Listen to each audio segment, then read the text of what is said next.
Assalamualaikum warahmatullahi wabarakatuh. Perkenalkan, kami dari kelompok 6 yang beranggotakan 4 orang. Yang pertama Muhammad Aditya Silvatama, yang kedua Irfana Sari, yang ketiga Nur Aiza, yang keempat Rizal Effendi. Di sini kami akan memaparkan materi tentang strategi pembelajaran induktif. Tinjauan umum strategi pembelajaran induktif. Siswa mengeksplorasi topik dan konsep dengan mengelompokkan istilah tertentu, kosakata atau data visual, kemudian mengklasifikasikannya menurut atribut umum. Selama pembelajaran induktif, siswa harus fleksibel dan fasih untuk membuat asosiasi untuk mengidentifikasi metode pengelompokan, untuk mengklasifikasikan dan mengkategorikan, dan untuk menilai pemahaman mereka sendiri tentang isi dan proses pembelajaran. Strategi pembelajaran induktif membantu siswa mengembangkan keterampilan berpikir yang mereka butuhkan untuk mencapai kemandirian yang lebih besar sebagai pemikir dan pembelajar. Jadi Assalamualaikum warahmatullahi wabarakatuh.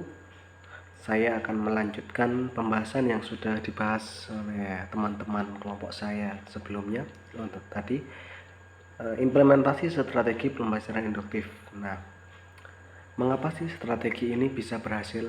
Nah, karena strategi pembelajaran induktif ini bisa memaksimalkan manfaat berpikir induktif dengan memimpin siswa melalui serangkaian 6 operasi mental. Nanti kita jelaskan 6 operasi mental itu.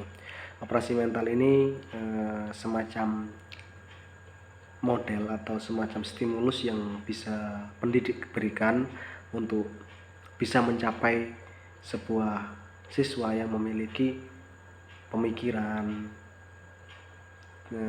lalu bisa berpikir induktif dan pemahaman konseptual yang mendalam. Nah, ini operasi ini memungkinkan siswa untuk membangun makna dan akhirnya pemahaman konseptual yang mendalam. Jadi membangun makna terus pemahaman konseptual yang mendalam dengan bergerak selangkah demi selangkah dari detail, spesifik konten ke prinsip dan generalisasi. Jadi dari spesifikasi ke pernyataan umum. Jadi ini yang dinamakan dengan pembelajaran induktif. Nanti strategi-strateginya bisa dibahas oleh teman-teman saya di belakang. Sekarang operasi mental tadi. Operasi mental yang dimaksud itu seperti ini. Ada operasi mental terbuka, operasi mental tertutup, ada pertanyaan berfokus. Kita bahas yang operasi mental terbuka saja di sini. Itu ada memeriksa, ya, memeriksa apa ini? Memeriksa tinjauan informasi, mengingat item dari pengetahuan sebelumnya, itu sebuah keterkaitan. Jadi yang dinamakan memeriksa, jadi memeriksa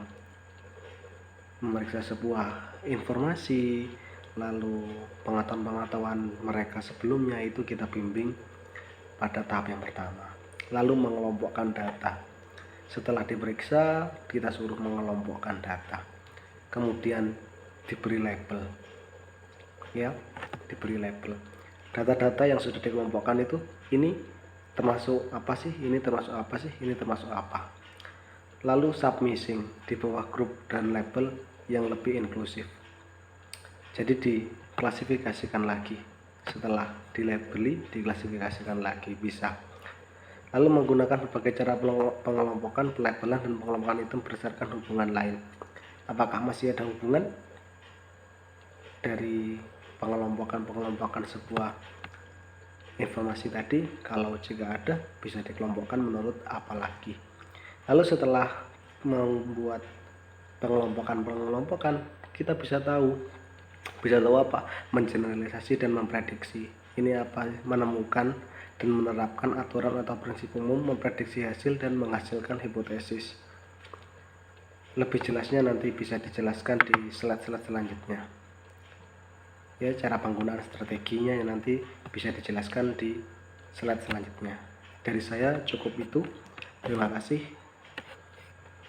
Baik, selanjutnya saya Nur Aiza dengan NIM 204101070014 akan memaparkan materi lanjutan yang telah disampaikan sebelumnya, yaitu implementasi pembelajaran induktif. yang akan saya paparkan yaitu cara penggunaan strategi.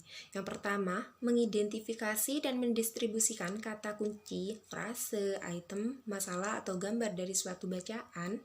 Selanjutnya, modelkan proses pengelompokan dan pelabelan tersebut. Dan mintalah siswa untuk membentuk kelompok-kelompok kecil di mana untuk menganalisis item dan untuk mengeksplorasi berbagai informasi dalam mengelompokkan item-item tersebut, dan dorong siswa untuk berpikir secara fleksibel dan untuk mengelompokkan kelompok ke dalam kelompok yang lebih besar dan lebih inklusif. Selanjutnya, mintalah siswa untuk merancang label deskriptif untuk masing-masing kelompok mereka, dan mintalah siswa pula menggunakan label dan pengelompokan kata mereka untuk membuat prediksi atau hipotesis umum tentang bacaan, kuliah, atau unit. Siswa harus menuliskan prediksi mereka pada 3 kolom pendukung atau penyelenggara bantahan. Kolomnya seperti yang ada pada video tersebut, video berikut. Lalu lanjutan cara penggunaan strategi. Saat siswa membaca teks, mendengarkan ceramah, atau berpartisipasi dalam pembelajaran, mintalah mereka untuk mencari bukti yang mendukung atau menyangkal prediksi mereka. Selanjutnya, biarkan siswa merefleksikan proses pembelajaran induktif dan memimpin diskusi tentang apa yang telah mereka pelajari. Dan dengan seiringnya waktu, ajari siswa bagaimana menggeneralisasi dan membuat konsep dengan menggunakan proses induktif untuk mengidentifikasi kata-kata, membuat kelompok, menghasilkan prediksi, dan kemudian menguji dan memperbaiki prediksi tersebut terhadap bukti. Saya lanjutkan presentasi dari kawan saya sebelumnya tentang pembelajaran induktif dan dalam matematika.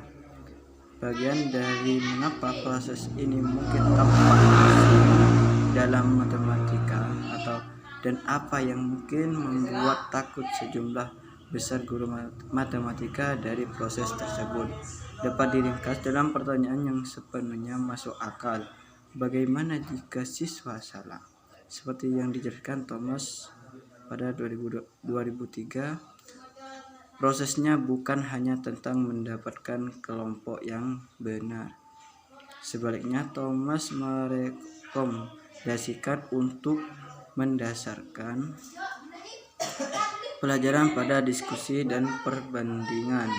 Siswa harus berbagi dengan anggota kelompok mereka dan kemudian bekerja dengan teman sekelas dan guru mereka untuk membandingkan dan membedakan kelompok mereka dan pemikiran di balik kelompok mereka.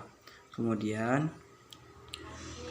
saat pembelajaran berlangsung, siswa akan merevisi kelompok mereka dan generalisasi mereka sehingga mereka secara aktif terlibat dalam membangun gambaran besar, kata Thomas pada 2003 halaman 127. Mungkin sekian dari saya.